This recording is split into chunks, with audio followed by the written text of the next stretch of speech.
para po sa ating mga kababayan na nasa Middle East at para dun sa mga may kapamilya na nag-aalala. Sana po ay magdasal tayo, mag-ingat, sana po ay okay ang kalagayan ninyo ngayon. Sineshare ko lang po na ito yung ating official na sinabi ng ating gobyerno.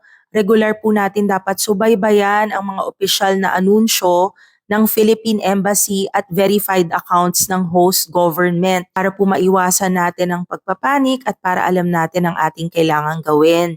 Kailangan din po nating alam ang pinakamalapit na shelter at maging handang sumunod sa anumang emergency alert and manatiling maingat at alerto at iwasan ang mga lugar na may potensyal na panganib. Shinare din po nila yung kanilang mga official na hotline. Kung kayo po ay nasa Israel, ito po ang hotline na kailangan yung tawagan. Kung Jordan naman po, ito ang kailangan yung tawagan ng mga hotline.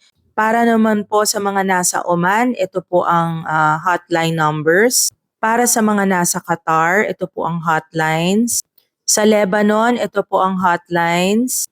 Sa UAE, Dubai, Abu Dhabi, ito po ang hotline. Sa Bahrain, sa Kuwait, pwede po dito kayo tumawag. Sa Saudi, Al-Khobar, Jeddah, Riyadh, ito po yung mga hotline. And sa Iran, ito po yung hotline. Para po sa mga nahihirapang tumawag sa hotline, kasi marami pong nagsasabi sa comment section na tumatawag sila pero walang sumasagot, maaari po kayong humingi ng tulong sa inyong mga kamag-anak na tumawag sa OWA Emergency Hotline. Itong 1348, 24/7 po yan natatawagan. Nasubukan ko na rin po yan, gumagana rin po yan talaga.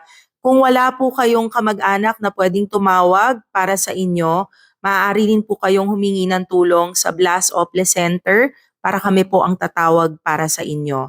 So ito po uli yung number 1348 at ito naman po ang mga Viber numbers. Kung pwede po kayo mag-share kung kamusta kayo sa lugar ninyo, hopefully okay lang po kayo. Please do share and let us know. So follow po muna tayo sa mga guidelines ng ating gobyerno. Stay alert, stay calm, and stay safe. At kung kailangan niyo po ng tulong, ayan po uli yung hotline ng OWA.